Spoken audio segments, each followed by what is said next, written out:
Good evening and happy Shabbat. Welcome to Yada Yahweh Radio. I've got Asher, my faithful Labrador. I call her a Jewish lab. Labradors are supposed to be from England, but I call her the first ever Jewish lab because she's sometimes too smart for her own good, and she only listens occasionally. She doesn't always come when you call her, and she has kind of a stubborn streak. So I call her the first ever Jewish lab. I mean that quite affectionately. I'm full-time employed serving Yahweh's chosen people. So I do have the first Jewish lab. We're coming to you from beautiful St. Croix. It's in the U.S. Virgin Islands, a beautiful place. Good news is we finally have been able to acquire a home here. So in addition to the boat, we'll actually have terra firma to live on. Both are within a few hundred yards of each other, so they're close by. We can see one from the other, and all of that is good. So we're putting down roots here. This has become a lively environment for me because I turned the top deck of my boat into a study, and I have it's not a large desk, it's really actually a very small desk, but it has a large curved monitor, and I work off of a desktop computer, and I spend, I get up here at about 6:15 most mornings, and I leave here about 6:30 or 7 most evenings. So, I'm putting in a half day most days, 6 to 7 days a week, and this is such a tranquil, inspiring environment to translate and write, and so I'm really happy to be here. I do want to talk a little bit about our world. I found hi JB and Kirk. Welcome. I'm glad you guys are here with me. And JB, I understand that you've posted a lot of the new chapters of observations and coming home. For those that don't know, we have not only completed 2 volumes of Coming Home, averaging about 630 or 40 pages apiece. And Alan has sent them off to Amazon. They'll soon be available at Amazon for purchase, and they're on JB's site now for free. The books, when you do purchase them, I want people to know that is at the absolute lowest cost they can be made available. There is a 0 royalty to me, so I make nothing on them. When you are paying for them, you're paying for the cost of printing and shipping only, and nothing else. And they are available for Amazon. You can go to Amazon.com, Google my name, Craig Wynn, or Yada Yah, and it'll take you to the full accompaniment of books. In addition to the first-time publication of the 2 volumes of Coming Home, we went back into observations. We have completed Volume 1, 2, and 3 of observations. I'm about halfway through Volume 4 of observations. What we're trying to do is edit it. There's a whole team of people who are really devoted to this. My lead editor from the beginning has been Jackie. Molly has been right at Jackie's side and has contributed tremendously. J.K. has edited every chapter of every book that I've written over the last 5 years. He is a spectacular linguist and editor. Mike now is contributing to these edits. Dee is contributing to the edits, and Leah is also contributing to them. I may have missed someone. I'm sorry if I did. It wasn't my intent. But we do have a wonderful team, and we are changing observations based upon what we have learned, so that observations is as current and as fresh and as accurate as Coming Home.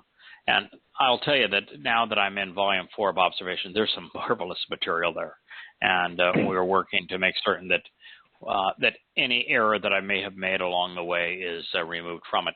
And as soon as that is done, and JB has now posted those on his site, he doesn't have Volume 4 because I haven't finished the edits, but we're going to turn to Yada Yah. I'm going to do at least 4 volumes of Yada Yah on this edit pass, and then an introduction to God, probably questioning Paul. and then I will turn back to writing the third volume of Coming Home. So that's where we are. We're doing a lot of work to just make certain that we're not, that everything that we're conveying is scrubbed based upon the things that we have learned, particularly what we have learned about Yahweh's relationship with Dowd and all the marvelous things that Yahweh has said about Dowd. I did not know that the crux of replacement theology is not just artificially claiming that every promise that Yahweh made to Israel was given to Gentiles. Every promise that he made to Yehudim was transferred to this myth name of the church, when neither of those things are true, and they're really ludicrous to even make the claim. You have to be an absolute ignoramus to make the claim. But what I did not know is that the actual fundamental basis of replacement theology is taking all of the promises that were made by Yahweh to David, and transferring them to the Christian Jesus so that the Christian Jesus has credibility. The fact is, there was no Jesus. There most certainly is not a Christ. The Yosha, which was his actual name, was not the Messiah. He was not the Son of God. He never claimed to be the Messiah, because that Dowd is the Messiah. He never claimed to be the Son of God, because he claimed to be the Son of Man. The Son of God, by Yahweh's definition, is Dowd. The Messiah, by Yahweh's claim, is Dowd. Dowd is also the king. He is the shepherd. He is the branch. Dowd is the reason the universe was created. It was not created for Yosha. The last person on earth that God would want us to honor and worship would be Yosha. Yosha's role was simple. He was the Passover lamb. That was an extraordinarily important role to play. It is the basis of eternal life. We ought to be extraordinarily appreciative of what he did as the Passover lamb. But that is his role. The Passover lamb is never revived. It does not come back to life. The Passover lamb is never to be honored. It's never to be worshipped. It is the job of the Passover lamb to open the door to eternal life. And that's what the lamb did. The lamb is not the shepherd. The shepherd is Dowd. Now, we do know that with maybe one exception, an exception that we would not want changed, everything that Yahweh offered to Dowd is available to each of us. Dowd is the Son of God. All of us have the opportunity to be the son of daughters of God through the covenant. Dowd had the Spirit come upon him. The Spirit of Yahweh comes upon all of us who engage in the covenant. Dowd was considered Yahweh's malach, even in the sense of being a malach, which is king. The malach is based upon the Hebrew word malach, and that's messenger. And that's why the secondary meaning of malach is to advise and to counsel. God wants us all to be advisors and counselors. So even in that role, Yahweh anoints all of us with his Spirit. So in that role, we are the same. Yahweh wants us all to act as shepherds, taking care of his flock. There really is nothing that God gave to Dowd that wouldn't be appropriate for all of us to claim, and all of us to celebrate, and all of us to enjoy. Whether it's studying his Torah and making marvelous conclusions and sharing them, or simply celebrating our life with Yahweh. So it is all for us to claim. What I wanted to say about Corona and where we are is that the first week we knew about the coronavirus, I shared that the virus it's a bad virus. It's going to kill a lot of people. But the virus is nothing, literally nothing, compared to the consequence of the human reaction to it. The way governments and the media responded to it and usurped freedom with lockdowns and shuttered business, I said 2 months ago, was going to cost far more lives and going to be far more disruptive than the virus and the death toll from it. And I want to tell you that that was absolutely correct. The consequence of the human reaction of egocentric, self-aggrandizing, dictatorial despots in the governors of the United States and of the politicians around the world and of the media to become dictators, to tell people that they cannot leave their homes, to tell people they cannot go to work, to shut down businesses, to tell businesses they cannot reopen, is not just devastating. The consequences are already as great as the Great Depression in 1929. The unemployment rates are Great Depression level. The number of restaurants and hospitality, hotels, and businesses that are hospitality-oriented, which is the #1 industry in America, that are going to shut down is probably, well, they're all shut down, but the number that are not going to reopen is probably in the 25 to 30%. The numbers that will fail within the first 6 months is also probably another 25 to 30%. We're going to lose more than half of the hospitality businesses. Hotels, motels, resorts, restaurants, movie theaters. Hospitality is dead. We're going to enter a period of foreclosures where real estate is going to crash. And with those foreclosures and the enormous devaluation of real estate with so many homes flooding the market, it's going to become impossible to build anything at anywhere near the cost of which you can buy it. And so it's going to shut down construction, which is America's second largest industry.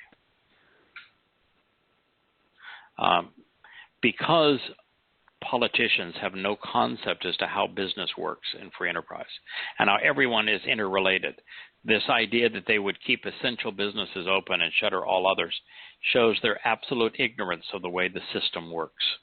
And so farming and food production of all kind, ranching, was kept open, as were meatpacking facilities. But because everything else around them was shut down, the system has become wholly inefficient, where animals are just being slaughtered for no good. We have devastated America's agricultural industry, and there will be huge failures. By shuttering down American business, we have become vastly more dependent on Chinese manufacturing, and by borrowing money, we have made America's far more debt-ridden. Businesses become more debt-ridden. There's only two possible outcomes of where we are. One is that we enter a depression that is equal to or greater than the Great Depression of 1929. And the only way we got out of that was World War. Or they continue to spend money that they do not have, creating the illusion of money, inflating money, the money supply, such that it takes wheelbarrows of money to go and buy and sell. And in either of those two scenarios, we're likely to see something that I forecast many years ago, which is that the new world financial system that will be perpetrated upon the world will recognize that the only way that you can get people to sign up for this all electronic digital currencies will be to forgive all debts. Money will become worthless.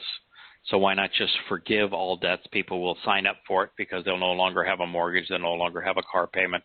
They'll no longer have credit card bills. We just forgive all debt. People will sign up for it. We'll have a new currency, and it'll be a totally controlled economy where everything you buy and sell is under the auspices of government. That's our future.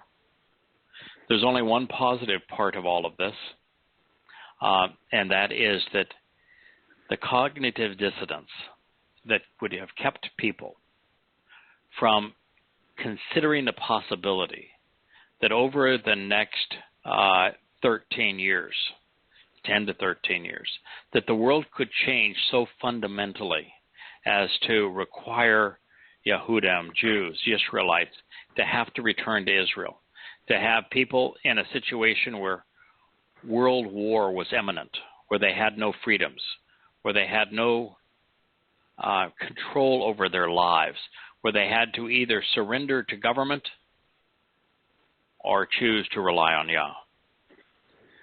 That was unfathomable 2 months ago, that we could get to that place. Mm-hmm. We are at that place. Can I talk one more scary? Yeah, so it makes this message so much more important. Go ahead, Kirk. Mm-hmm.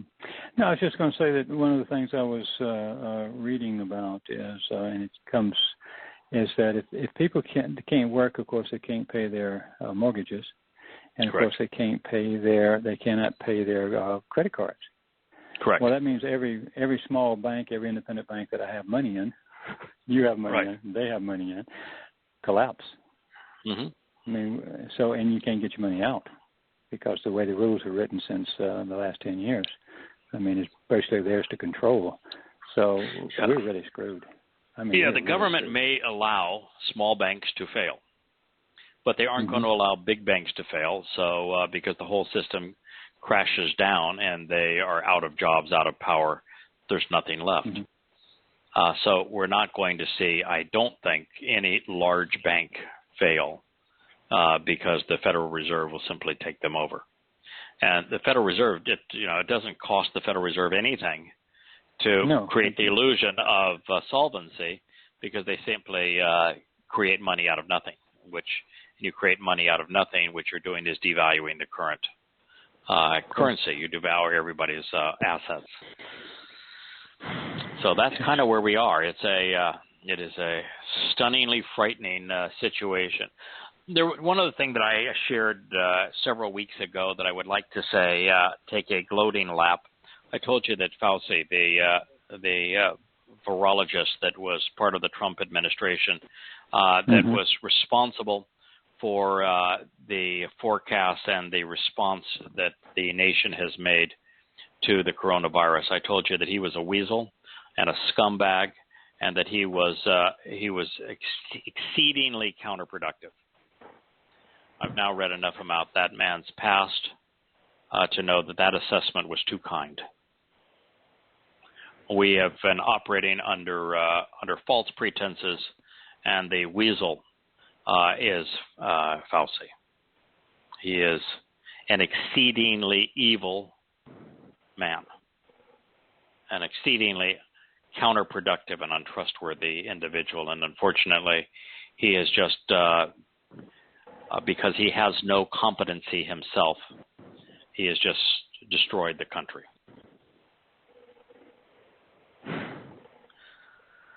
We're in a world of hurt, folks, and there's lots of blame to go around. Most of it starts with China. The one thing that I would say that is a positive as it relates to this is that for a long time I have said that communism, socialist secular humanism, was counterproductive, that the lure of it for academia, the lure of it for the media that are exceedingly liberal and exceedingly socialistic is only because they're incapable of being reasonable or of viewing things in context or understanding history.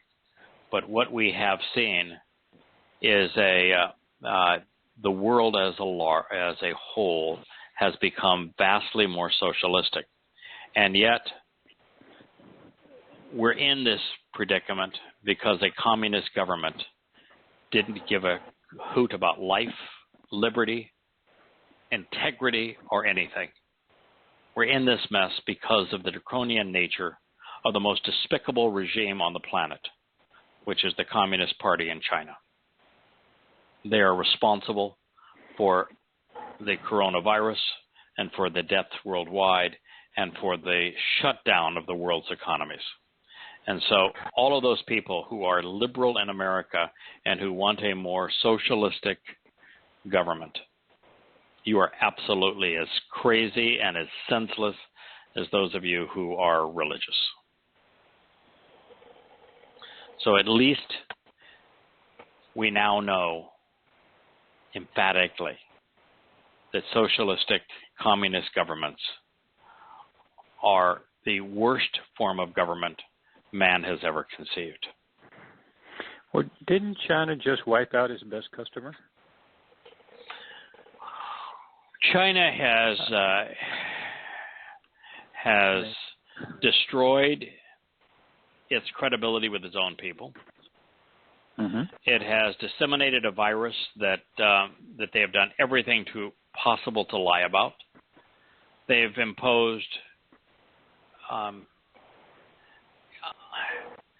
stunning restrictions on people's freedom.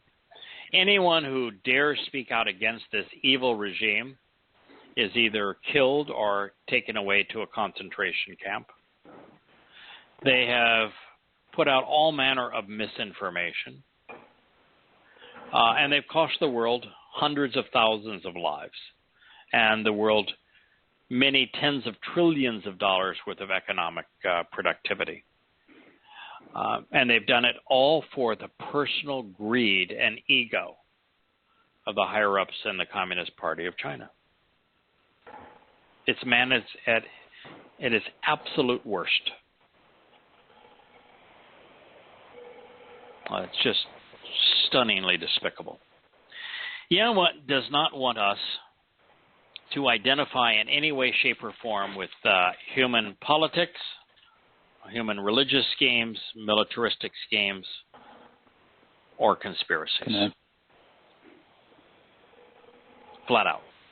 What he wants is us to walk away from the family of man, from our country, from human corruptions, Babel, from religion and politics, and choose to trust and rely on him instead.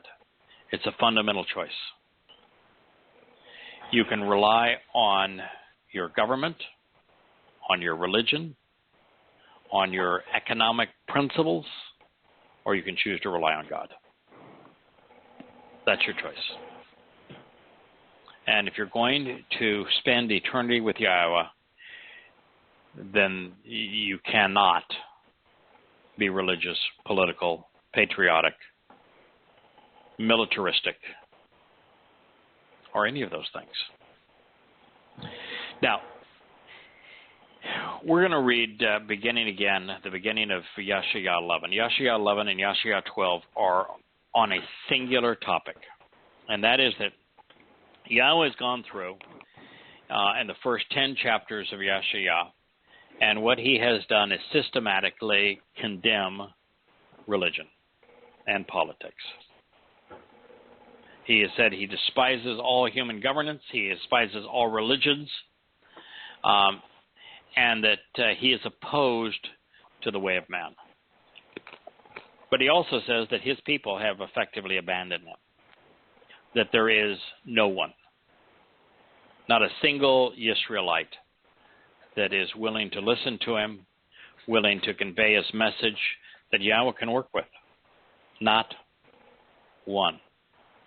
I see. And so the 11th chapter of Yahshua opens with God said, all right, you gave me no other option but to pick up a lowly stick. Like it or not, there's this stem, this stick, this insignificant implement that I found that might not have had any credentials, might not have any credibility, might not be worth a damn. But at least he is the one thing no one else was. He was willing. And so I'm going to work with him. And you got 2 chapters of Yahshua devoted to talking about God's intent with this insignificant implement. because his people are not insignificant to him, and his people were not willing to engage and listen. Now, I was talking, Kirk, before the show, and JB, you caught part of this. If I'm off my rocker and none of this applies to me or to us, and that all of this choder stuff somehow applies to 1,000 other people, 100 other people, 20 other people, somebody historic from Yahweh's past like Dode, great. But I want to ask everyone to say, so if I'm off my rocker and it applies to somebody else, what is the negative? What is the downside of us spending 8, 10, 12 hours a day, 6, 7 days a week, translating Yahweh's word into the language spoken by more of his people than any other, English, trying to present it as completely and as accurately as possible, giving people everyone the most generic form of each word so they can look them up themselves to verify the translations, to supply insights and commentary that encourage thinking about these translations, and offering them free in printed and verbal forms. And doing what Yahweh wants, which is to expose and condemn the fallacies of religion and politics while sharing his testimony, and doing so freely, without a following, without donations, without contribution, without any earthly benefit. What's the downside? There is none. Not one. There's zero. It's a good thing to do, period. It's a good thing to do, period. From doing it. Yeah. Right. So if everyone on the planet chooses, if all of us choose to claim what we're going to read for our individual selves, don't you think Yahweh would be thrilled? Overjoyed. Overjoyed. Now, I understand most people, the notion of taking the time to learn about and expose and condemn Judaism, Islam, Christianity, social or secular humanism, probably not something they want to spend a lot of time doing. No. I understand that not a lot of people are able to spend a lot of time translating Yahweh's testimony and commenting on it, writing books about it, doing radio shows about it. But all of us are interested in extending what we know, to sharing what we know, to learning more than today than we knew yesterday, and to offering what we know to anyone willing to listen. All of us. So this begins, and it says a relatively insignificant implement, watch odor, a stem, a shoot, a secondary branch, a slender stick, a twig, a sprout, a pliable wooden instrument, a secondary source of growth, serving as a living entity, delivering prodigy, an observant individual who is willing to listen and who is committed to thinking while collecting the things Yahweh values as an unrestrained extension. Now, there are so many things that Yahweh says that he's going to do with this insignificant stick that there is constantly, as you go through it, because there's 2 chapters devoted to what Yahweh's intending to do with this stick, there is this tendency to say, well, the only person that Yahweh speaks about this much is Dode. And so is this a prophecy regarding Dode? No. Let me tell you my conclusion. I say it's not, for 2 reasons. One is Dode's name is shared 1,100 times throughout the Torah, prophets, and Psalms. when God wants to say something about Dode, he says, this is about Dode. Okay? Yeah. It's not hard. When somebody's name is mentioned 1,100 times in the Torah and prophets, you got to figure that, okay, God's going to use his name if he means to talk about him. Not shy about that. Second, Dode is the shamak. The shamak is the branch. It is the primary branch off the tree. In fact, if you look at Dode's titles, Mashiach, Melech, King, Mashiach, Messiah, Chosen One, Kodesh, Ra'ah, Shepherd, Kaf, Hand, Zeroah, Protective Ram. If you look at the titles, Son of God, Ben, if you look at the titles that Yahweh has given to Dode, the one that is referenced the most often is Shemek. Shemek is the big honking branch, man. That's the main branch off the tree. Is Yahweh going to refer to the Shemek, the main branch off the tree? That's the term, that's the title that Yahweh gives to Dode the most often. Yes. And the prophet Yahshua, who uses Dode's name all the time, speaks of Dode returning as the King of Kings. Do you think that Yahshua is going to refer to Dode as a choder, as an insignificant shoot, as a sucker? Impossible. I think it's impossible. Impossible. And so my take is that there are two reasons to look at this and say, no, it's not Dode. In fact, the third would be, this talks about the choder being, and we're going to see about this, inspired by Yahweh's Spirit in multiple ways. And of this choder working to create a neck, a sign that Yahweh's going to lift up.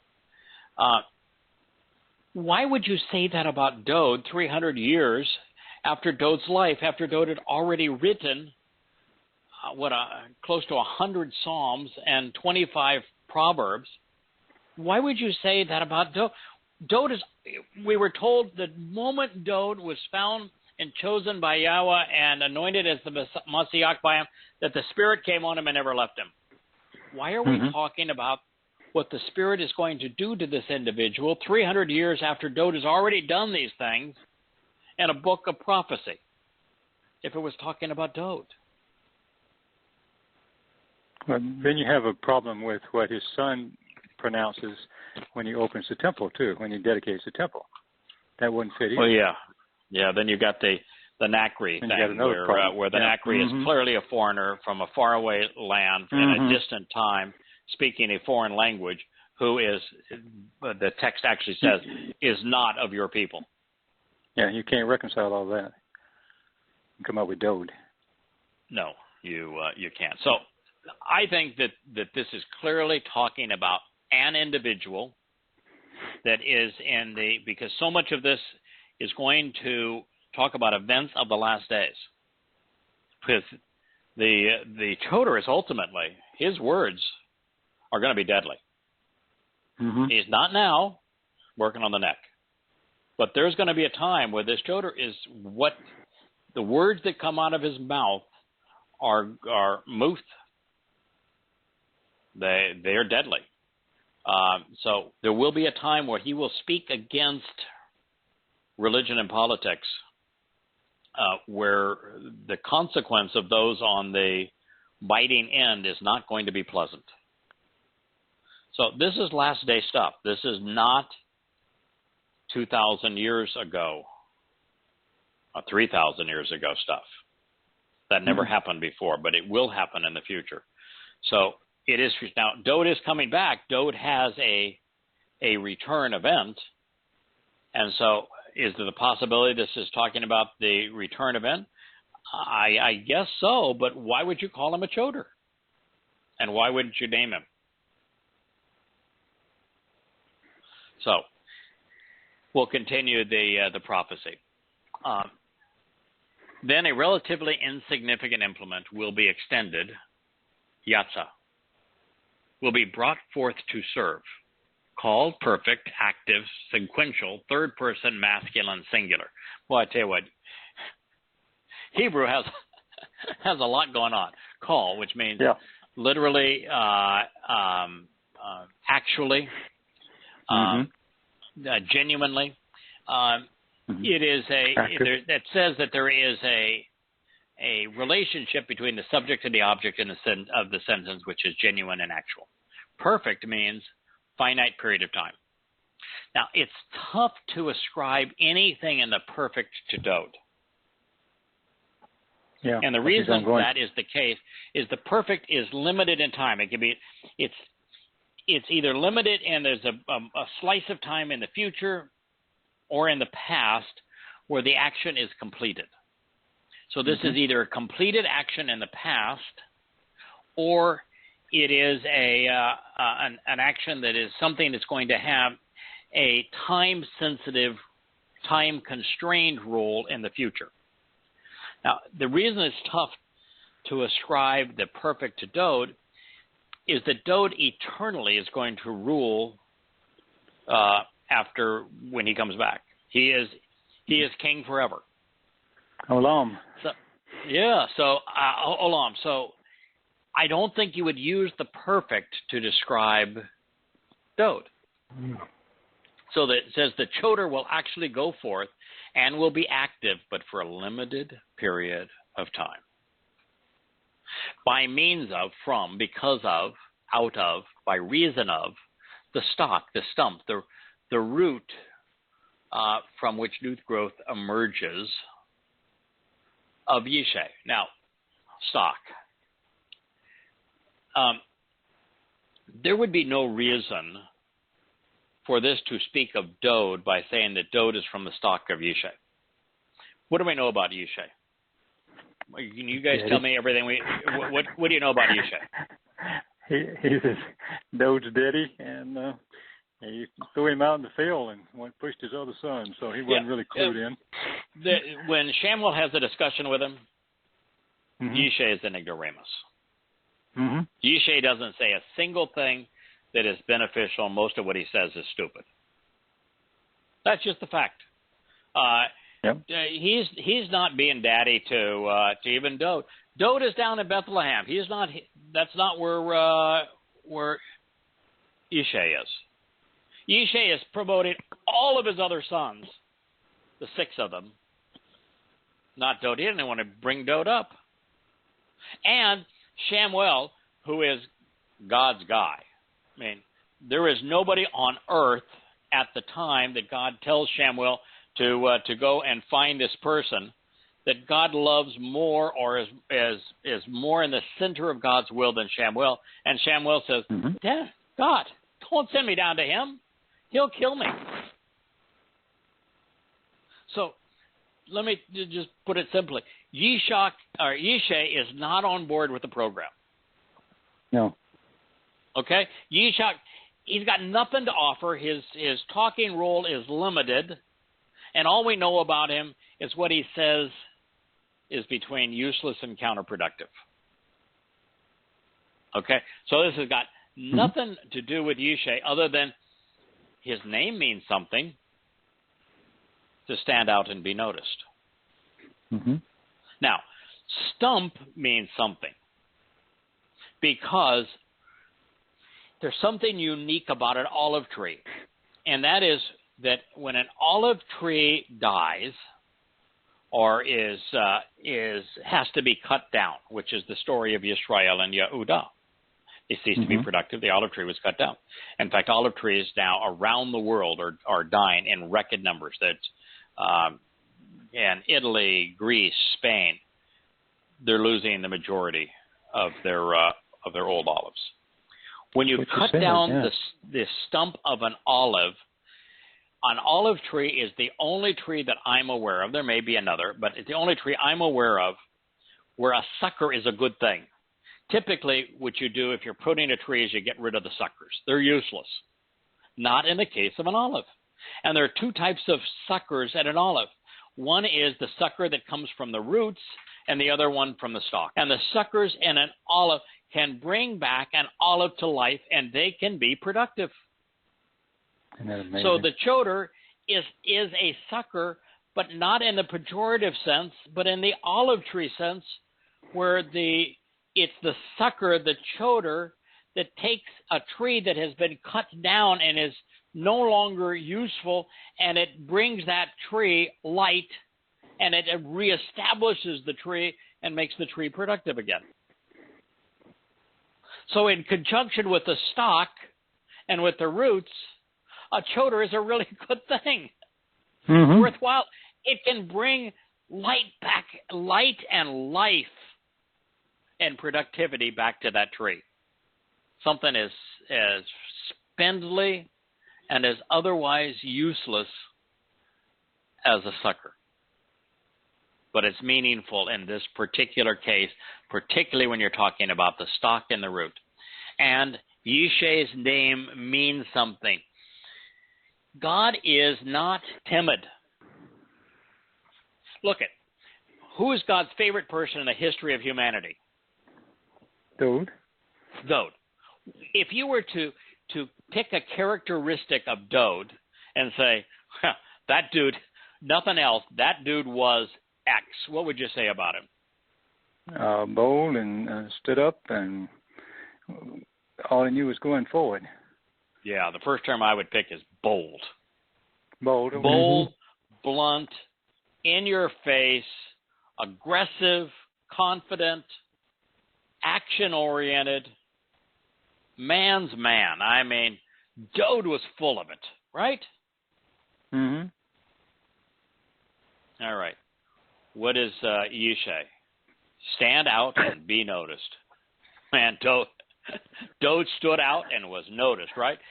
Now, if God loved Dode more than anybody else, and Dode was a stand up, stand out, be noticed sort of a guy, what do you think God thinks about other men and women who stand up, stand out, and are noticed for standing up for him? He's thrilled with them. Yeah, absolutely. Wants to hang around with them. That's right. Exactly. That's why Yishay's name is here. Stand out and be noticed. Draw attention to the substance of existence is what Yishay means. It's from Yish, to exist, to become substantial, to stand up, to be noticed, to draw attention, and to be enriched as a result. As an observant branch, a netzer, a secondary stem or shoot, which extends from the primary limb, from natsar, to observe, to watch over, to persevere, to closely look after, to focus on, to protect. Natsir is a word that is very, very similar to shamar. Yeah, I was going to say that, actually. My first word I ever translated. Natsir? No, shamar. So I mean, shamar, oh yeah. Exactly well, like Natsir that. and Yeah, shamar I was connecting cousins. the dots just as we were talking, yeah. Yes. Yeah. Shamar is a eyes oriented word. To look, to observe, to focus, and then to contemplate what you have seen. Yeah, what you have seen.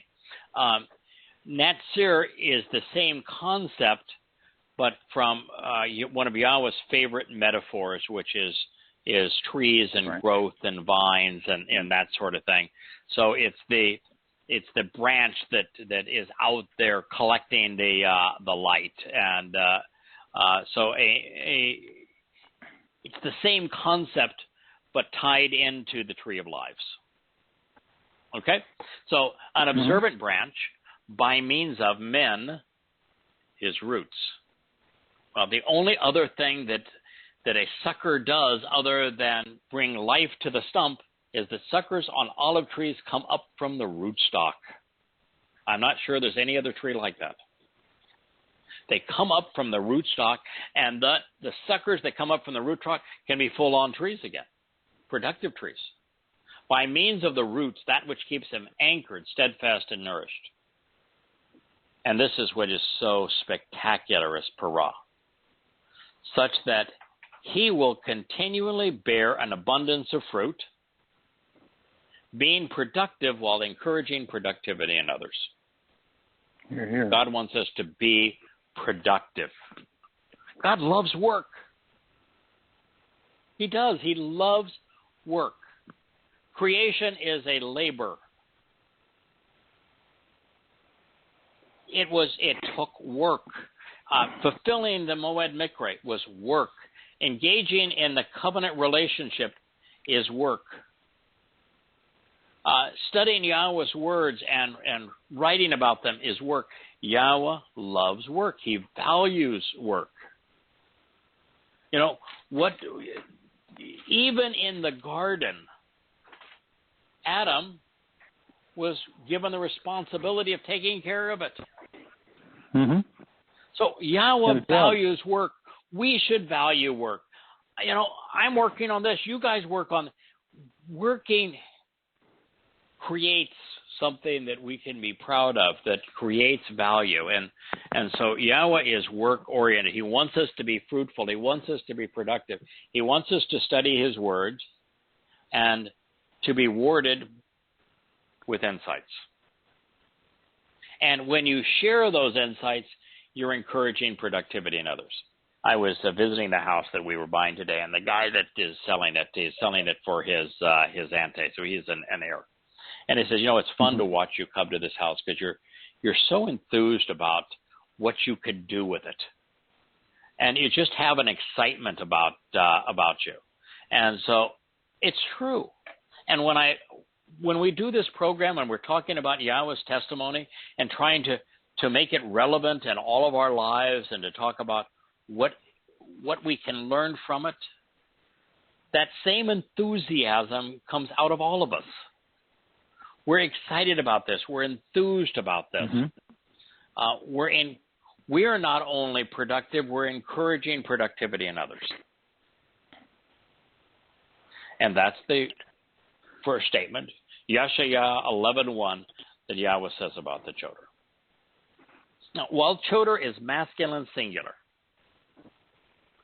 Yahweh often speaks in masculine singular of those who engage in a covenant relationship with him. Now, there's tens of thousands of people that will be involved in a covenant relationship with him. You'll be part of the covenant family. And yet he speaks of them one at a time because that's his nature, the father-son, father-daughter relationship. We should all look at our Heavenly Father individually as our dad. Mm-hmm. And the members of the covenant family as individual brothers and sisters.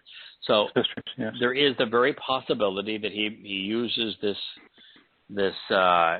sucker, this choder, this insignificant implement, the exact same way. And insignificant, we have to be careful here. Insignificant in terms of unimportant in the world. Somebody that, not bringing any meaningful credentials. Wholly dependent on Yah to be productive. Insignificant in that sort of way. Not insignificant in terms of what is being accomplished, because God only works with people. He never, ever does anything on his own. Well, the one thing he did on his own, which is create the universe and the planet and conceive life, what's the first thing he did? He said, "Hey, I'm going to create a companion. What's the fun of having all of this if I don't have someone to share it with?" So, Yahweh chooses to do things with us and through us. So, for anyone who would say, "Well, why would Yahweh need a stupid, lowly sucker to write the sign that he's going to lift up?" Nobody else did the job. There's no other way. That's the entire purpose of creation. Yeah. Do you think Yahweh needed Dode to write songs? Do you think that Yahweh needed a 80-year-old broken down shepherd on the run from Egypt, who was a stutterer, to go liberate his people? Gee, I don't know if I can handle this on my own. What I think I'm going to go do is I'm going to find this 80-year-old stutterer over here. And, oh, boy, together we'll really get this done. No. It's the fun of it all. No, that's just not his way of going about it. He likes working with people. And look, Moshe didn't start off very good. I mean, he really started off bad, to tell you the truth. But Moshe really came into that role. When you read Devarim, which is Moshe's analysis of the Torah and trying to make the Torah relevant for his people, Moshe, man, he really came into that role. He did a marvelous job. Yeah. So that's just Yahweh's way of going about it. Yeah, Yosha starts quoting him. So he quotes the Devarim. You know, when you say don't change the stroke and this, that, and the other, there's quite a couple. There's at least a couple that I recall that. So yeah, yes. That's pretty high cotton when you do that. Yeah, this is Yahweh's way of going about it. And if you happen to be one of the people that Yahweh chooses to work through, and my guess is, by the way, that Yahweh's not all that picky. I mean, he finds an attribute that he likes. You know, but if you look at the list of people, there's nobody that's going to be individually proud. Okay, but that's part of it, is that God is unpretentious, so he does not work through the pretentious. No. He chooses people that have attributes that he seems to like, and he seems to like lovable rogues.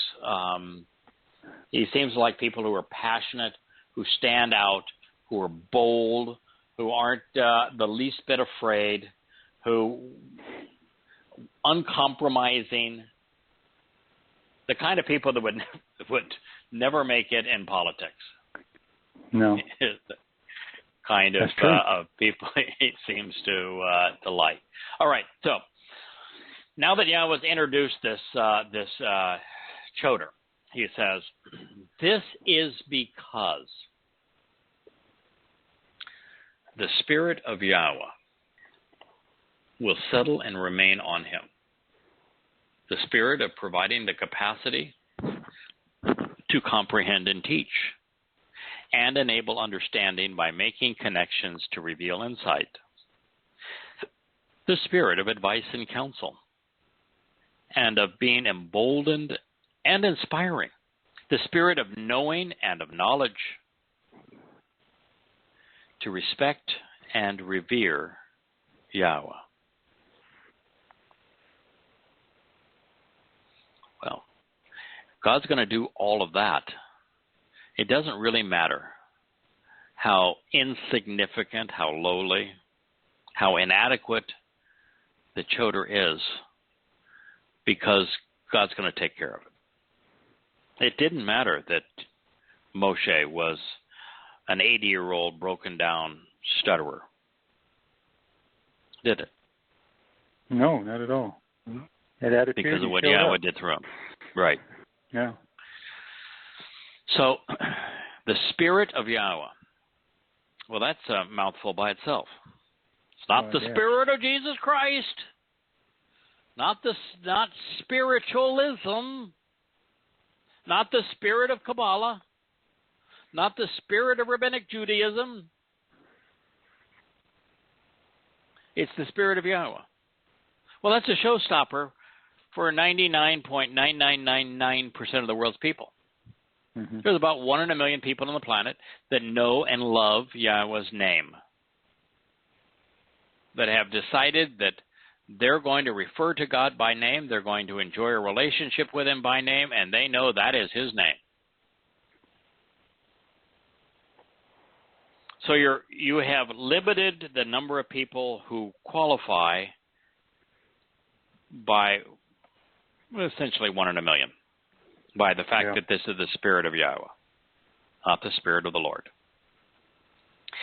For those that want to know, and I would say that somewhere around 10 years ago, maybe 15, I devoted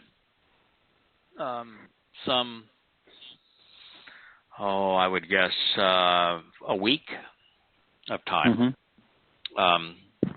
10, 12, 14 hours each day. So I looked up every Hebrew word written with a yod, a hey, and a wah.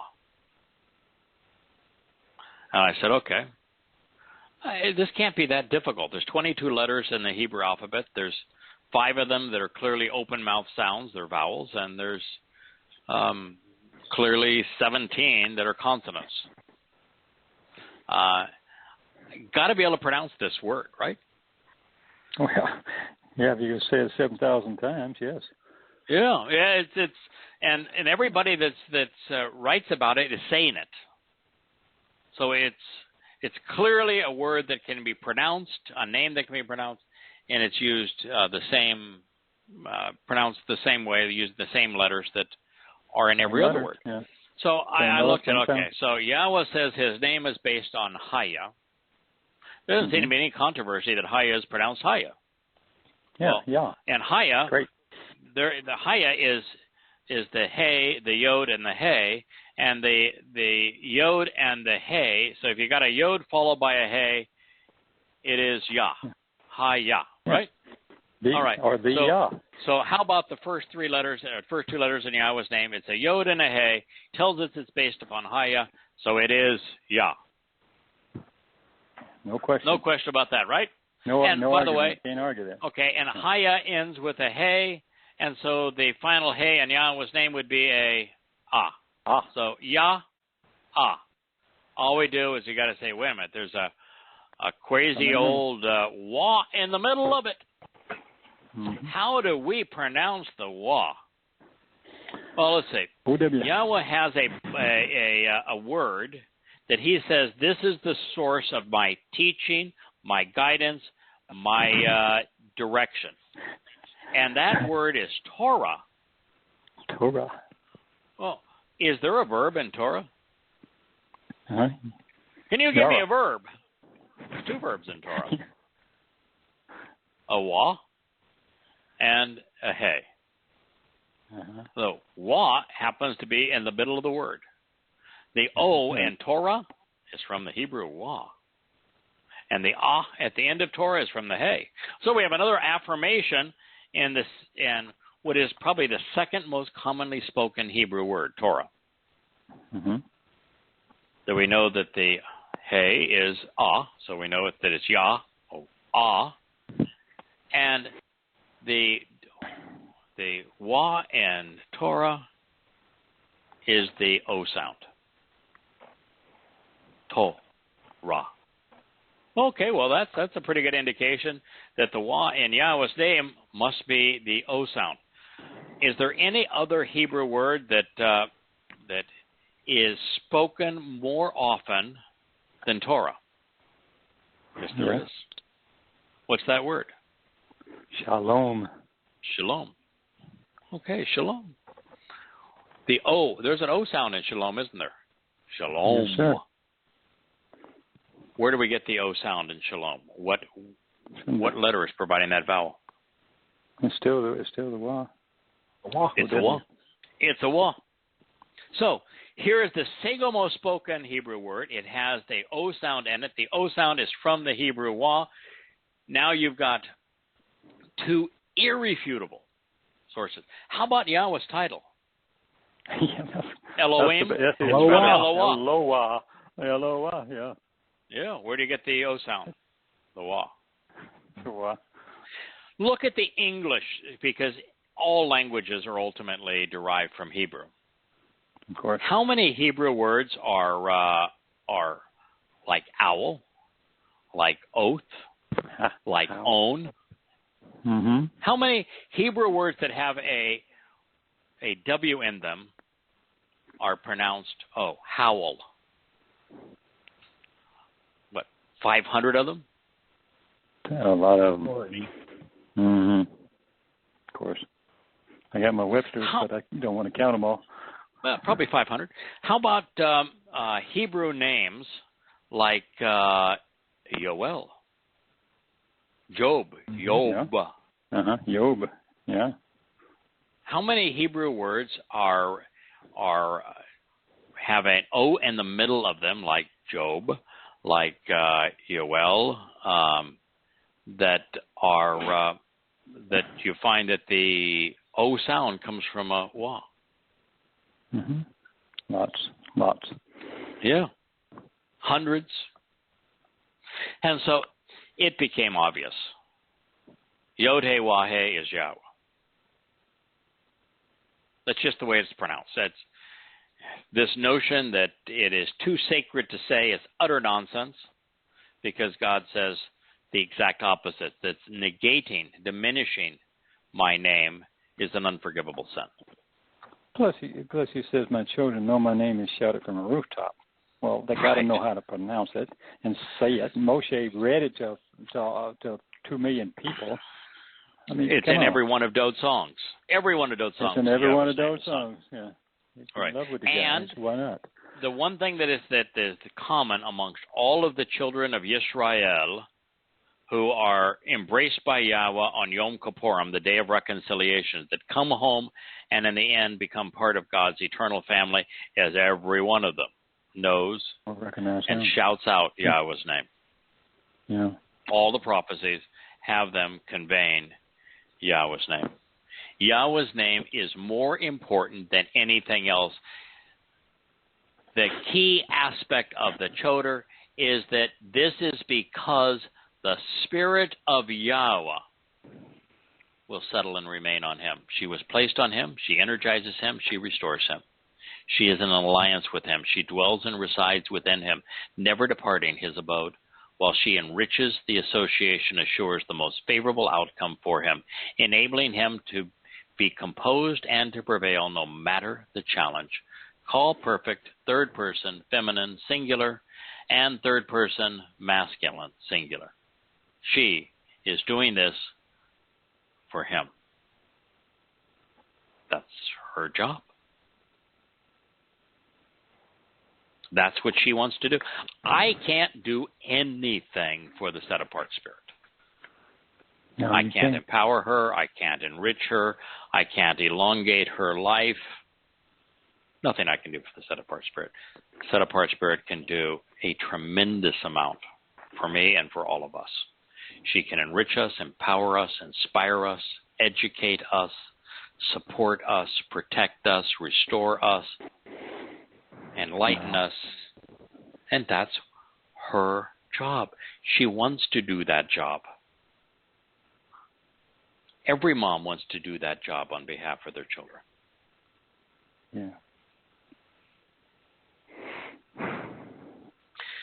The spirit, ruach, feminine, that, by the way, is also unusual.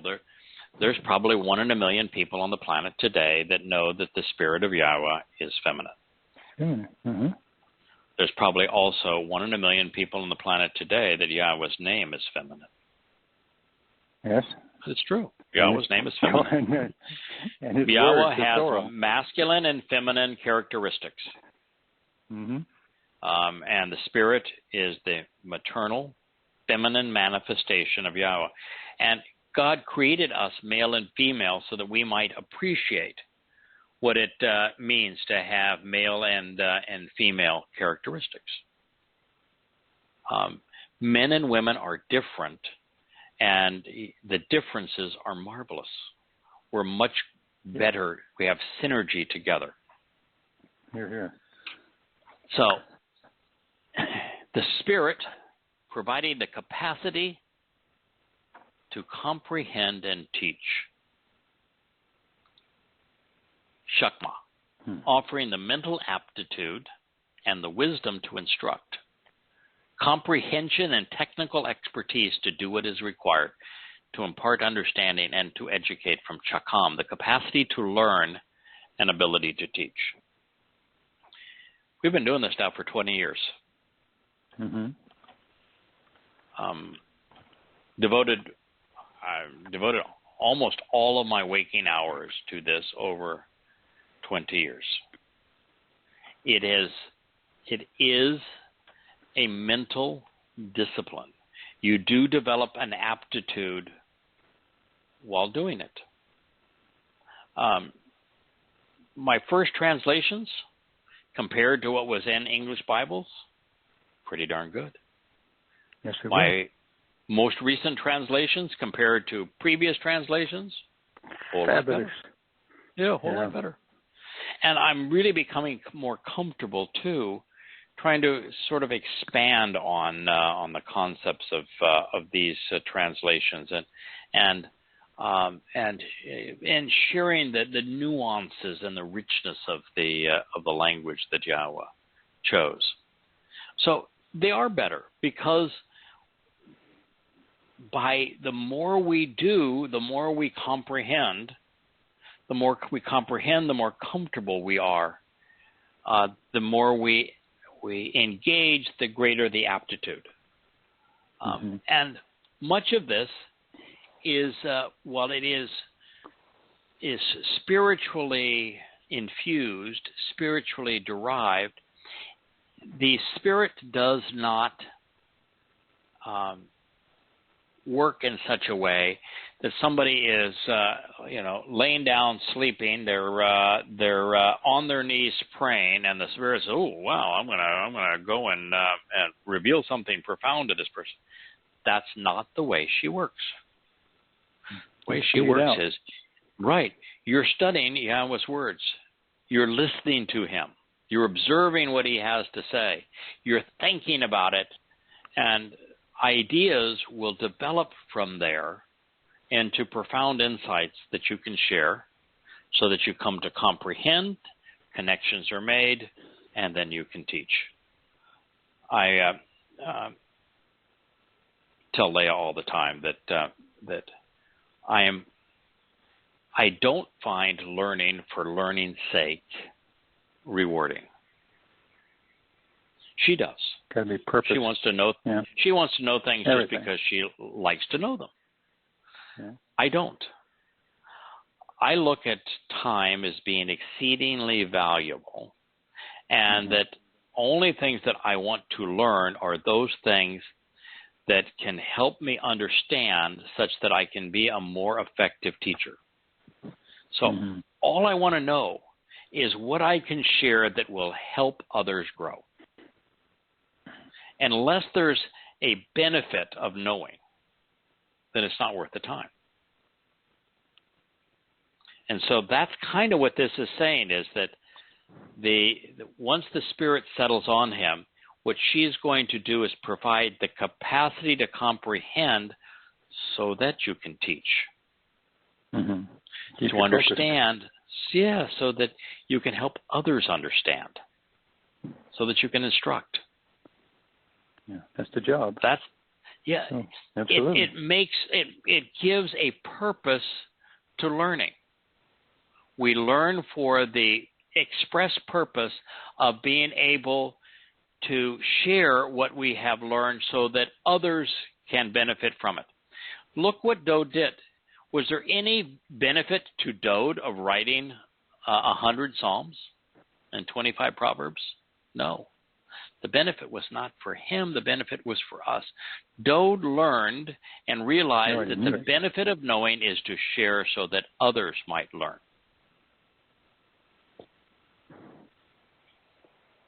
That is what this says. Shema. And enable understanding by making connections to reveal insights. This is such an important Hebrew word for me. It's binah. It's the verbal form is based upon the Hebrew word bien, and bien means to make connections. And so, from a Hebrew perspective, understanding is the byproduct of making connections, of forming rational relationships. So that, for example, if we make the connection between Yahweh chose Dode, he anointed Dode as the Messiah, he said of Dode, I am his father, he is my son. Dode is the shepherd of my people. That Dode is the songwriter that I most love to hear. That if Yahweh says all of these marvelous things about Dode, including that Dode is going to come back and prepare the earth for his arrival, and then is going to be the king of his kingdom forever. Mm-hmm. Okay. So you realize God has said all of these things about Dode. Understanding is, what is it about this man's aptitude, his character, his approach to life that caused God to say, you're my guy. And when you make those connections, you go from knowing to understanding. And understanding is infinitely more valuable than knowing. Can I and that's ask what a we question? seek to do. Sure. Well, I was just thinking, because I said to somebody not too long ago because of the festival feast, and I said, and we were talking about what we need to do or what have you. And to me, it has been since very early in this walk that I am more concerned over the festival feast, that I understand what all these things are symbolically and what Yahweh is trying to teach us, far more than I am putting blood on the door or something like that for peace off. Yeah, I mean, me I too. don't mind it. I think it's fun. It's like So I've gone a long way in that. It's really, really important we understand what all these symbols are. It's, more so than if you can't do some of these things. You're not going to slaughter a lamb, as you pointed out a couple of times as well. Right. So this is just another reinforcement, another chance to reinforce that idea that to know is get it in your heart, understand what he's saying. Yeah, it's constantly asked, well, how should I do this? What day should I do it? And the like. And I said, that's not what's important. What's important is understanding what it represents, what Yahweh is offering, what he expects from us in return, and what are the benefits of what he has done, and of us answering this invitation to be with him. Understanding is the result that God is striving for, and BN is the elixir of understanding. You go from knowing to understanding by making connections. I had a long conversation with Leah earlier today about socialism, communism, academia, the media, and politicians, the political sector. And we talked about how the world has become vastly more socialistic and communistic, and that there was one time some people might have had. Leah happens to have always a sweet spot for intellectuals and for scholarship, and would have looked at university professors in a very favorable light, until you realize that now there are a bunch of people that know many things but understand nothing, and they're all in this milieu of political correctness and socialism, communism, as is the media, as are politicians, such that they have destroyed their own credibility. Yeah, that's true. And it's groupthink, not individual think, and that political correctness usurps evidence and reason. And there is very little value in the institution anymore, and that's why they indoctrinate. They don't teach. So you got that. Yeah. We have a problem as a nation. That's why I say that America can't be saved, because the electorate is way too dumb to be able to effectively vote for the right person to do the right thing. And they're way too selfish to do so. There isn't enough understanding of economics, of business, for example, of international affairs, and the character and nature of man, and of economic systems, and of political systems, and the like. There just isn't enough fundamental understanding, and we don't understand things in context. Going off to war in Iraq, not understanding that there was no chance to do anything other than make a bad situation worse. Invading Afghanistan, knowing that no Afghani participated in 9/11, and not being able to make that connection. And that there was a 0% chance that you would prevail in Afghanistan. And in fact, the conditions that are in Afghanistan were of America's making all along. And so we just don't seem to have the capacity as a people to examine things in context or make the proper connections to make intelligent decisions. We've lost that ability. And that is the ability that is required if free will is going to have any value to you. It's the only mechanism by which you can get to know God, who he is, what he's offering, what he expects in return. You have to make the connections. One of the things that I think we did a pretty good job of is making the connections between the mikra, the invitations to be called out and meet with God, and the benefits of the covenant.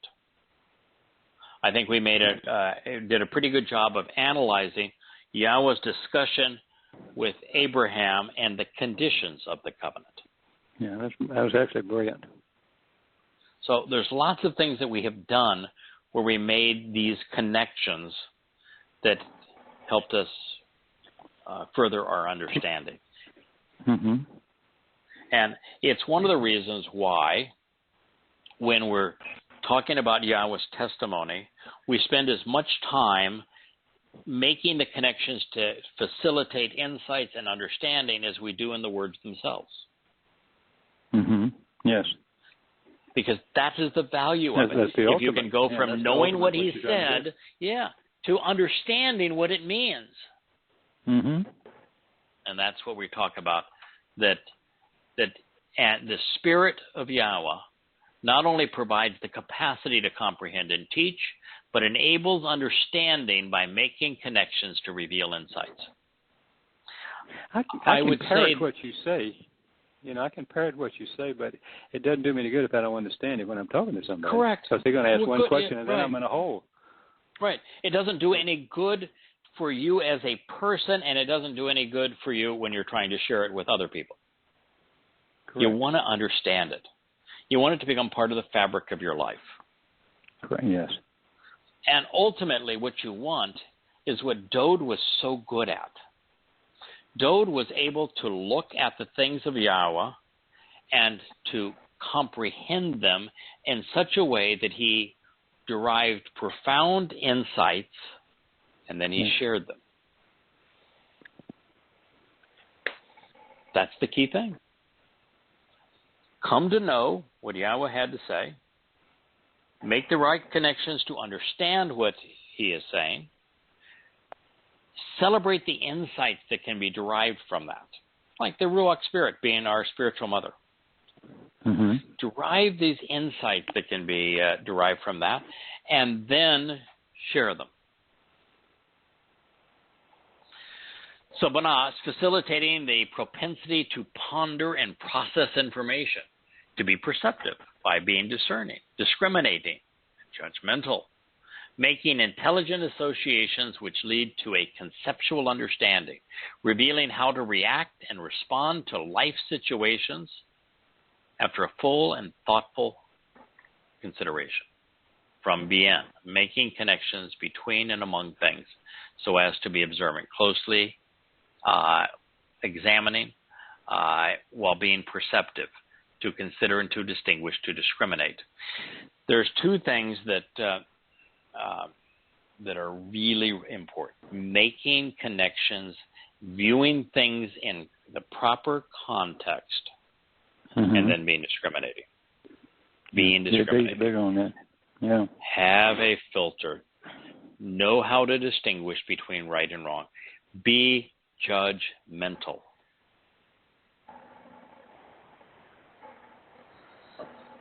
The spirit of advice and counsel. Etzah. Advice and counsel is also the secondary definition of Melech, king, to advise and to counsel. Yeah, the counselor, a great counselor. Yeah. The Spirit is our counselor, is our advisor, but the Spirit advises and counsels through the words of Yahweh. And when we are studying the words of Yahweh with the added advice and the counsel of the Spirit, then we can be very effective counselors and advisors. Right. I was told today in a early conversation that my mind's always made up, and I'm not open to this, that, and the other thing, and that I need to better understand what causes people to be communist, for example. There's some noble ideas and thing. No, I don't. I do know what their ideals are and what they bought into, and I know that everything they bought into turned out to be a crock. That it's the most negative, deadly, deceitful economic and political system ever devised by man. And so no freedom I know the result of it. I know the result in history. I know the result in context. I know where they went wrong. I know the motivations of the people that conceived it and how they played the zealots for fools. And so, no, I do not care anymore about what caused people to be drawn to it, because I know the devastating consequence of it. And I think that's the Torah's perspective as well. You don't find God saying, hey, listen, I have a lot of sympathy for the devotees of Asherah. That name is based on Asherah. It's one of my favorite words. She's accommodating. Trees are beautiful. She loves to be worshipped as trees of groves. I understand why people would want a God based upon the Mother of God, Queen of Heaven, Madonna and Child. Boy, it just seems so natural, so nurturing. I get it, humanity, why you would like to show homage to Asherah. Is that what God says? Not at all. He says, what kind of idiot are you? How could you be so blankety-blank stupid that you'd cut down a dead tree, bring it into your home, and cover it with ornaments? Are you nuts? And worship it. And be amazed are you by it. absolutely crazy? Why in the hell do you pay attention to and show homage to the Lord? He's not God. What in the hell is wrong with you? That's what God says. I think you have to be open-minded to come to know who Yahweh is, what he is offering, and what he expects in return. And I think that once you do, you are no longer open-minded. I consider Yahweh's right, everybody else is wrong. Everybody else is wrong. That's just the way it's gone. I had to be open-minded to get here. I'm no longer open-minded. Yahweh's right. What he says works. What he says is true. When he says that man is corrupt and counterproductive and will lead you astray and is hostile to my people, he's right. He's just right. So is it lazy now? I don't think so. No, not as hard as you working. I've spent all this time with an open mind, coming to the point now where my mind is absolutely open to continuing to learn, completely closed to considering any alternative to Yah. Yeah. Yah's my dad. He is my buddy. He is my teacher. He is my friend. He's the greatest thing in the universe, and he's right. And if you've got an alternative idea that is different than Yah, I'm just not going to consider it. I'm sorry. So I'm not sorry. That's I'm delighted to be in this position. Delighted to ignore all that crap. Yeah. So advice and counsel. It's pertinent directions regarding how to respond properly, providing prudent consultation for the purpose of the proposal, delivering effective mentoring on how to deliberate relevant decisions. And that's what we're all about. Everybody has free will. We're not trying to compel anybody. We're going to tell you what we found. We're going to tell you that it's verifiable and that it's the best decision you could possibly make, but it's up to you. It's your life. Choose to live it however you want.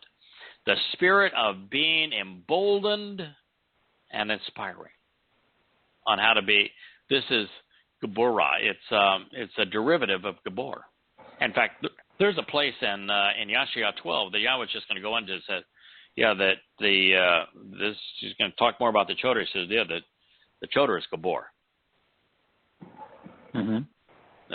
Bold, blunt, effective, in your face, going to do what needs to be done. Gabora. Strong, courageous, empowering, able to accomplish the mission, perform it until it's complete, providing the aptitude and capability to confirm what is true, offering the mental discipline to be unwavering. There's a lot of mental discipline, by the way, that goes into these translations. You've got to be consistent. You've got to look up all the roots. You've got to see how does it fit into the context. What is the stem adding? What is the conjugation saying? What is the mood? What's the proper order of these things? How do I render it from the thinking in Hebrew to saying this in English? And what can be deduced from it?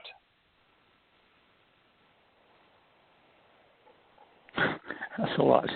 That's a lot. There's a lot that goes into it. So it's and you realize that everything you're saying is the antithesis of what people have been told to believe. Yeah, and that what you're saying, you're going to make a lot of enemies. You're going to have family members that are going to hate you for it. Yeah, neighbors. Family members, you name it. Anybody you talk to. Right. So there's a potential enemy that hates your guts all of a sudden. And God doesn't want you to be wishy-washy about it. So it's not just that his testimony is unpopular. He wants you to be blunt and bold about it. Yeah. So emboldened, inspiring, strong, courageous, mental discipline, unwavering, championing this cause, character, confidence. God likes those characteristics. Those are Dodian characteristics. God obviously likes them. God is not the, I love the timid. Oh, you're the timid, they're going to inherit the earth. I just love the meek. No, that's not who he is. Nothing meek about him.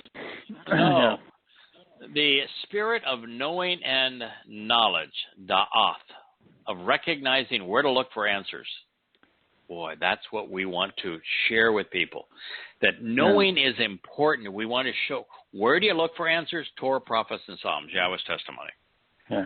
The words. You find the mitzvah, Torah, prophet, Yeah. That's the words. Look at the words. Analyze the words. Be aware of the evidence. The evidence is in the words. Discern what is relevant and accurate. Discriminating between fact and fiction, right and wrong. Recognize and acknowledge the truth. Da'ath is from Yada, to learn, to know, to recognize, to acknowledge. What is the purpose of all of that? So that you come to respect and revere, to appreciate the awesome nature of Yahweh. That really is the end of the whole thing. All of this is, are you going to use your mental aptitude, inspired by the Spirit, instructed by the Word of God, to come to appreciate Yahweh? That's really what it's all about. If you come to appreciate and respect Yahweh, everything is yours, the entire universe.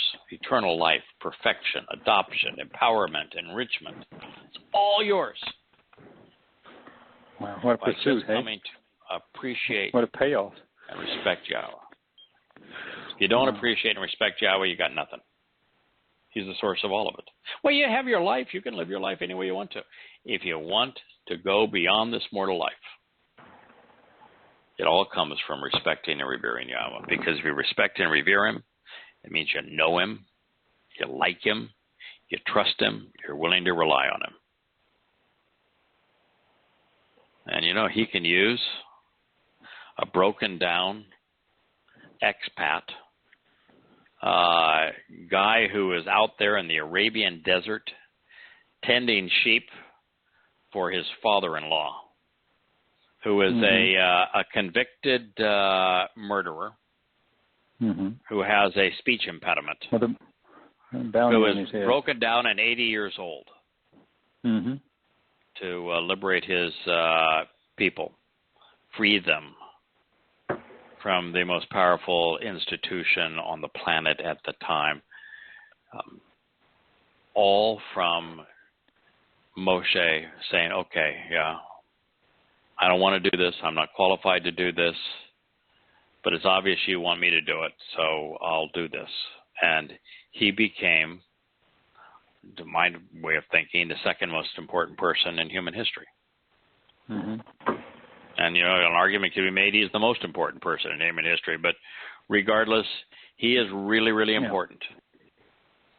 Everybody would say his life was over. He was 80 years old. He was living out there on the lam. He was not only tending sheep, but tending sheep around a desolate mountain in Arabia, of all places. And yet, hardly Israel. He's a person that everyone on earth knows his name. Look at the contribution that man made. Yeah. And because of what the Spirit can do for us, we're capable of doing all the same things. We are capable of making Moshe's words sing, shine right in our world. We're capable of taking the lyrics of Dode and making them the most relevant statements for our fellow man and women to hear today. There is really nothing that they had that we can't also claim and do. You know, I'm going to tell you that while I certainly admire what Yahweh did through Moshe, there's no part of Moshe that I'd say, you know, boy, I'm really jealous. I'd like to have been him. No. I can tell you that I don't have any jealousy of Dode. There's nothing that Yahweh did with Dode that I would say, boy, I wish I was that guy. The only difference with Dode and Moshe for me is probably that I'll be a bit intimidated. I just think that you know, he is the epitome of what it means to be a man in God's family. Mm-hmm. You know, and I'm so inadequate by comparison, and yet God's not going to give a hoot. No. Yeah, and I don't think Dode will either. No. But it still will be. No. It still will be awe-inspiring to see him come back and do his thing. Yeah. See, you know, this is the guy that wrote all those psalms. This is the guy that God chose, and He didn't choose him because there was no one else to work with. He chose him because this was His view of what was the most desirable human being to work with.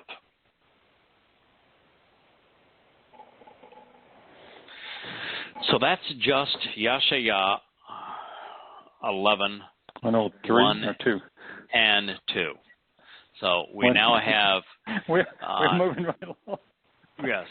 So we have the Ruach of Yahweh. These are Yahweh's words. It's Yahweh's message. It's Yahweh's plans. This list begins and concludes with Yahweh's name, because without it, nothing else matters. It's the Ruach of Shakmah, of mental aptitude and wisdom to instruct, to comprehend, and the technical expertise to do what is required, to impart understanding and educate, the capacity to comprehend and teach. It's the Ruach of Binah, of enabling understanding by making connections which reveal insights, facilitating the propensity to process information, offering the ability to be perceptive and discerning, discriminating, judgmental, aiding and abetting intelligent associations which lead to conceptual understanding, so that we can reveal how to properly react and respond to life situations. It's the Ruach of Etzah, of advice and counsel, of being concerned about the pertinent decisions that people will make and enable them to do so rationally based upon accurate information, providing prudent consultation. delivering effective mentoring. It's the spirit of Gabora, of being strong, courageous, bold, empowering, inspiring others to accomplish the mission. It's the spirit of Da'at, of recognizing where to look for answers, how to acquire relevant information, of being aware of the evidence. It's the Ruach of Yada Yahweh, of respecting and revering Yahweh, of appreciating his awesome nature, outstanding character, superlative ability, astonishingly greatness. You know, I guess I'm an extreme on this, and that I see Yahweh on both extremes. Most brilliant entity in the universe. He's right about everything. He's the creator. He's God. He's 7 dimensions. He's awesomely generous. And yet, by the same token, I see him as dad, friend, approachable, mentor, fun to be around. And I don't think there's any problem with those two things, as seeing the greatness and the awesome nature, and yet being very comfortable. Well, that defines daddy, don't it? It does. I mean, to a little kid. I mean, if you have a proper daddy, absolutely. Yeah. You're in awe about, wow, there's dad, but you sit up on a chair with him, on his throne. How wonderful. Yeah. Well, I don't think there's any problem with viewing God as not somebody you would ever bow down from. I'm expecting bow down to, Yahweh to lift me up. I'm not expecting to lift him up. No. You know, it is not our job. Not our job. And I expect, and I know this sounds crazy to most people, but what Yahweh wrote of Dode, where Yahweh said, "I'm his helper," that's actually the role that I see Yahweh in my life. He is here to help me achieve what he wishes to achieve. Yeah. That's absolutely. And it's not, that doesn't demean Yahweh. What it does is put Yahweh in the role of father, of teacher. Yes. He wants to help us be all we can be. He wants to empower us and enrich us and lift us up and enlighten us, but enable us to be effective. So Yahweh is working for us. That's every time I translate the Hebrew word that so many people would say that Dode was my servant, and I always write it as coworker and associate. Yeah. And most people would say, well, to serve God, what a thrill. But I actually see Yahweh serving Dode. Serving him. Oh, yeah, of course he is. And it works so much better that way. Yeah. They work together, but Yahweh is the power. You think that Moshe could have freed the children of Israel from Egypt? Well, he tried. Absolutely he killed an Egyptian that was beating a Hebrew, and then he had to flee. Did he do anything good? Yeah. Right, that was it. So Moshe was nothing without Yahweh helping him. Yeah, that's a good analogy. Dode was out there tending sheep. I bet he was a damn good shepherd. I bet so too.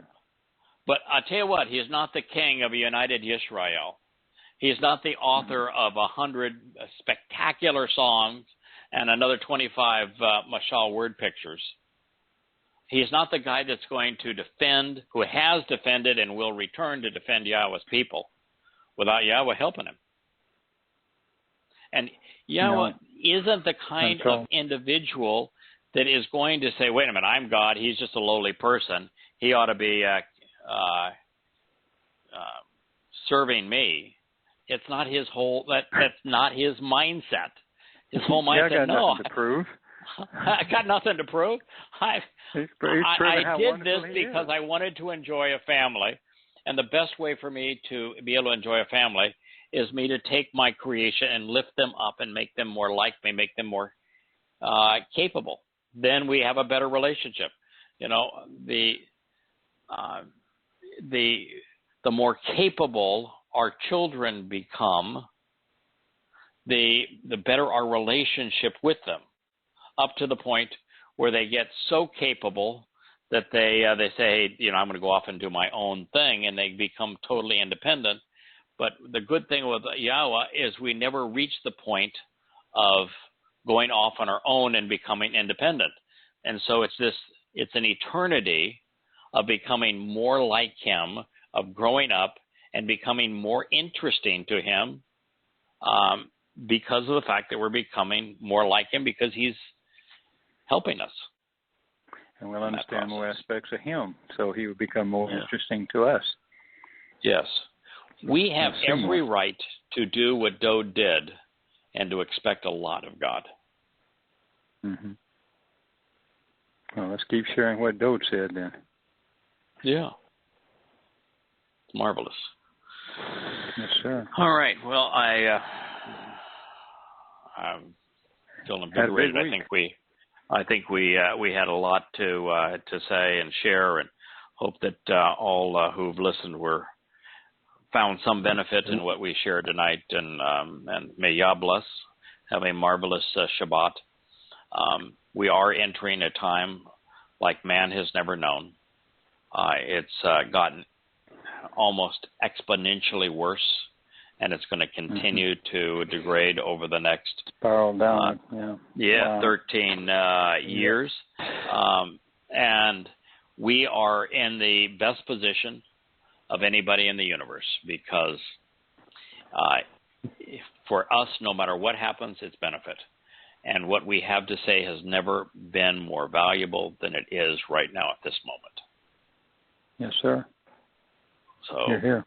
As bad as the world turns out to be, this is our moment. If there ever was a time for us to be effective, it's now. Yes.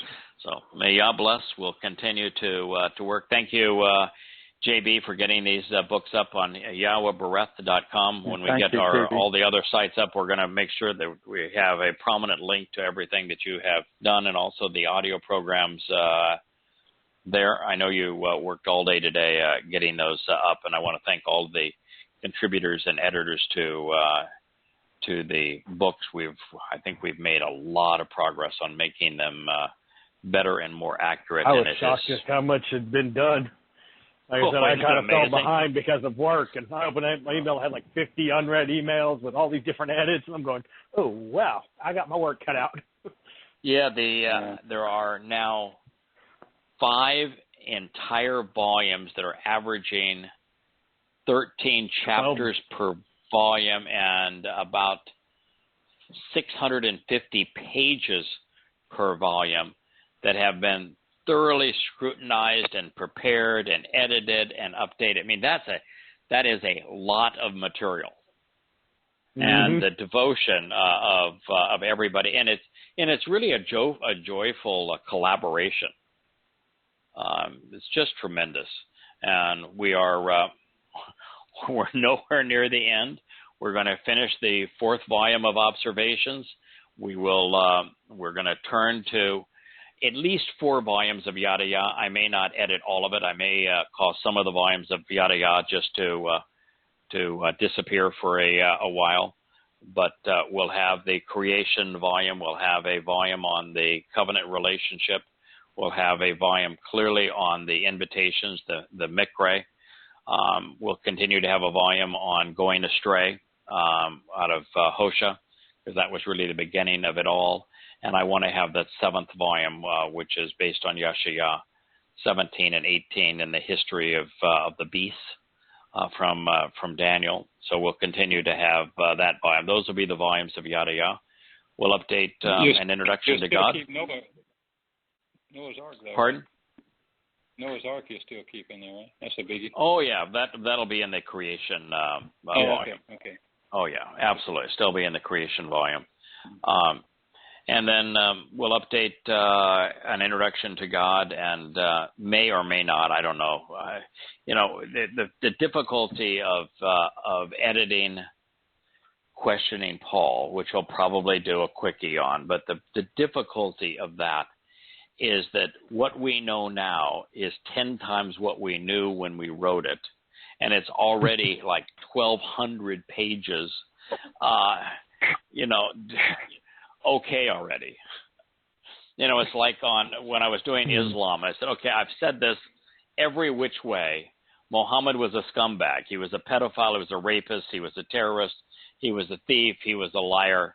He was demon-possessed. How much more do you need to know? Okay, that's enough already. He was a terrorist. Right. So a complete and utter fraud. He was a nincompoop. If that amount of evidence doesn't convince you, nothing will. Right. So 1,000 pages on him from the Hadith and the Quran, that was enough. If 1,200 pages on Paul isn't enough, in fact, I don't think there's a single person the world over that's read Questioning Paul that's remained a Christian or that has remained pro-Paul. Not one. Anywhere in the world. It's enough. So I'm probably not going to go crazy with Questioning Paul.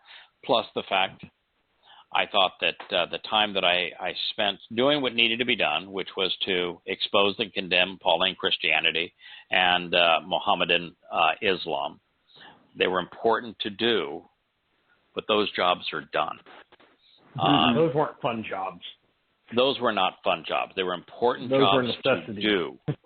Yes, but they're done. And once we update everything that we've written on the Torah, prophets, and Psalms, I want to move ahead and write more on coming home because I'm loving the Psalms. I really want to get back into Yashayah. I really want to do more with Yirmiyah. I want to do more with Zechariah. I want to do more with Ezekiel. I would love to do more with Daniel. Malachi is intriguing. Yonah is particularly intriguing. I would love to do more mashal. Like I got into what I found in one of the chapters of Observations, Volume 4. The first time we came upon this choder is that I had thought in Mashal 14, which is the only other mention of choder, that it was a negative mention. I mistranslated it. It isn't. Mm-hmm. In fact, Mashal 14 is Dode saying, oh my God, you didn't do this. Did you really do No, come on. You didn't pick a lowly goy to translate my Psalms and bring attention. I mean, yeah, I get it that Pauline Christianity took everything away from me that you had given me, but come on. You didn't pick a stupid goy to try to get this right again. Did you, God? Okay, God, we're buds. I'm not going to question you. Then at least let me write a mashal that tells this idiot what to do. So we'll call Mashal 14 Chodering 101, Chodering for Dummies. How's choder? Okay, so Mashal 14 is Chodering for Dummies. And it's Dode's attempt to say, okay, God, I don't get why you did this, but at least there you go. Let me see if I can help this poor dude. Yeah, help him some way. So, I would love to do more mashals. I think they're spectacular, what you can learn from them. And I was in the midst of translating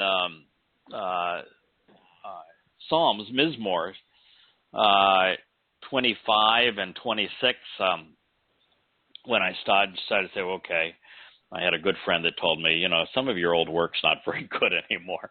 You really need to go back and rewrite it because I don't want to share it. It's really not very good. And I said, all right. So I'll go back and rewrite. But that's going to be like 3 months of my life, and I really I really like translating and moving ahead. She says, yeah, but some of your work's not very good. You really got to go back and fix it because I won't share it. It's not that good. So you said, no boat rides for you though, pal. Yeah, so you go back and but gosh, that stuff it's so much fun to translate the new material and learn from it. But you got to make sure that the foundation's right, getting people there. And so, like Will is a person. There's two Wills, but there's a Will that was recently circumcised so that he could participate in Pesach, Matzah, and Bakorim. And he's written me a bunch of times. And one of the things he wrote me, he says, it's reading some of your older material. You speak about Yosha as being the Son of God and the Messiah, and you don't use Messiah, you use Mashiach, which is the work of Yah, so I get that. But, you're not speaking about Dode, you're speaking of Yosha a lot. Based on what you've learned, that's really not accurate. And, you say, yeah, you're right. You're going to learn, you got a point there. Yeah, easy for you. You got a point there. You got a point there. I'm guilty as charged. I'll go back and, if it wasn't like 10,000 pages. It might not be so bad. Might not be so bad. I guess you can't say, here, Jackie. No, I can't. But, quit. But Jackie is reading every word of it. Molly is reading every word of it. JK is reading every word of it. I admire them. I got my first edited chapter back from Dee, and God bless her. I mean, she must have found 500 things that needed to be improved in one chapter. But it's every bit of it was great stuff. So, and Mike Yada has been spectacular. Like he gave me his timeline. His timeline differs from my timeline. We probably should do a show on how his timeline differs from my timeline. It's really interesting the way that they differ. They coincide on everything that's important, but yet they differ in some nuances. And there are places where his seems to be better than mine, and mine places where mine's better than his. And so I took one of the chapters and I said, here's my timeline. And here's the reasons I've come up with it. And here's a friend of mine, a covenant member. Here's his timeline. And here's the way that he came up with it. And here's the various strengths and weaknesses of both. They both end at the same time.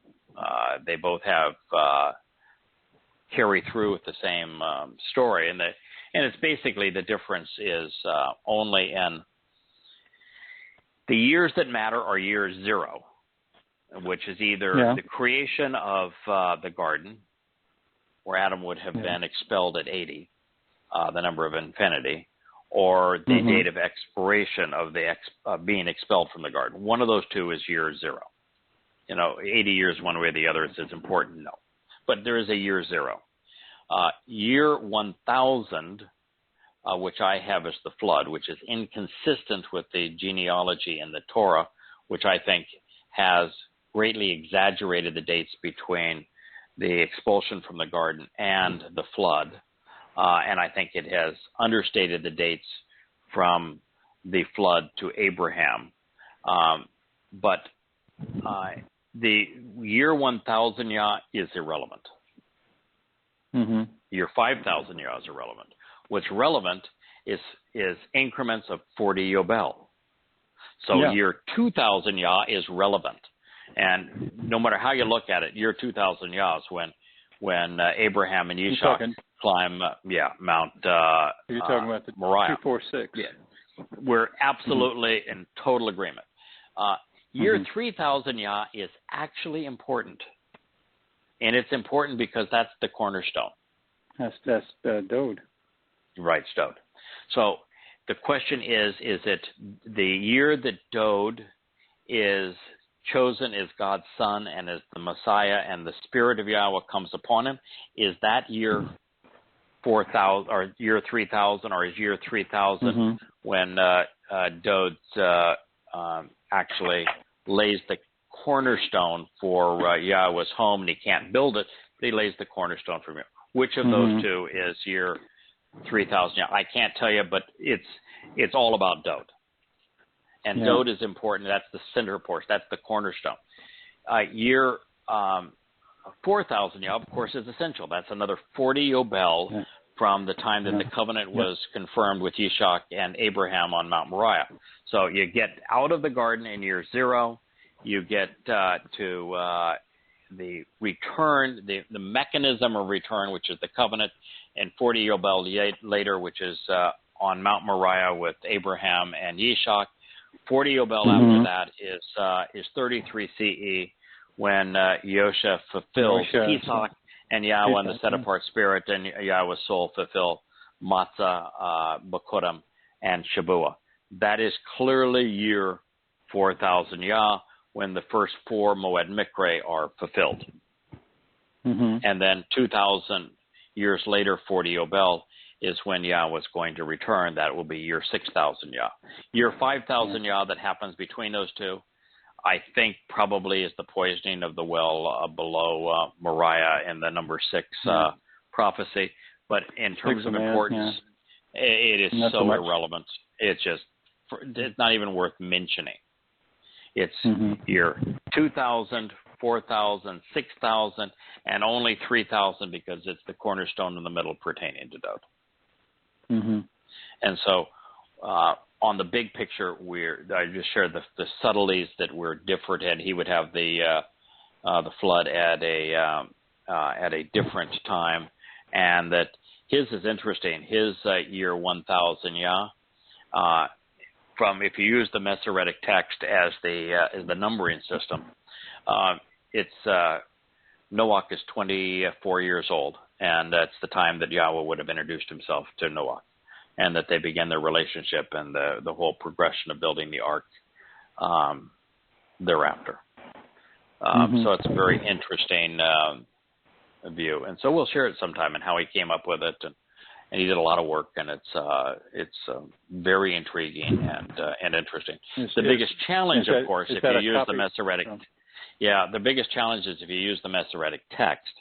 It's Masoretic year, I think, 5780. They're 209 years off. And so and it's because the Masoretic text numbering system is absolutely off by at least the 200 plus years, 209 years. So it's no question it's off. And then so the question would be, when is it off? And the issue here really is the numbering system in the Torah and the Mosaic books was used the Egyptian system of lines as opposed to the later Hebrew system of the letters carrying numeric value. And so it was exceedingly difficult for scribes over a long period of time to be able to identify what the 10 and the 100 places were. And so I think that there is some exaggerations between Eden and the flood, and some understatements between the flood and Abraham. But, is it important? All in all. No. What is important, though, it's intriguing. It's interesting. It's intriguing, but I went through this study not because I wanted to date the flood, which coincides with the Burkle impact crater. I didn't go through this because I wanted to come up with the exact date that Abraham and Yishak were on Moriah. I didn't want to date when Dode laid the cornerstone of the temple. I wasn't interested in dating anything other than I wanted 2 things. I wanted to show 2 things to see if they were true. I wanted to see if Yahweh's 40 Yobel plan of from the garden to Abraham, from Abraham to Yosha, from Yosha to Dode's return and Yah's return. I wanted to see, is that pattern of 6 plus 1 equals 7 consistent on the human timeline? And I was able to prove that. It is. Yes. Yes. The second thing I wanted to know was, how much time do we have? When's God coming back? Of course. And so the number that was important for me was to use the Daniel prophecies and everything we can know about what happened in 33 CE to be able to establish that as year 4000, so then it becomes very easy to extrapolate into what is year 6000 Yah, and therefore we know when Yah is going to come back to fulfill Kippurim and Sukkah. That was the. But then, you know, I'm as Leah's now sitting up here and looking at me. I'm driven for. I only seek information that I can use that is practical. So that other information, I'm sure, is interesting to a lot of people. It's only interesting to me if it's useful, and it's only Leah, useful if we can capitalize on it. I like to read it. So Yeah. She got a letter from Dr. Jeff today on her research on the coronavirus, and it's being synthesized in the communist government's cover-up of it. And old Dr. Jeff says this is absolutely brilliant, and it exposes all of the people who are saying otherwise. And I keep on saying, okay, I get it. The communist government of China is really bad. Communism is a really bad institution. They're responsible. How is that going to help us? Remember, this is coming from a man. We could have just said Paul's really rotten, but somebody wrote 10,000 pages. So. Right, that's true. Touche. Yeah, touche. So there you go. All right, my friends. We enjoyed Have a wonderful evening. Happy Shabbat to one and all, and look forward to being with you next week. God bless. Shalom. Talk to you then. Okay. Bye. Shabbat shalom.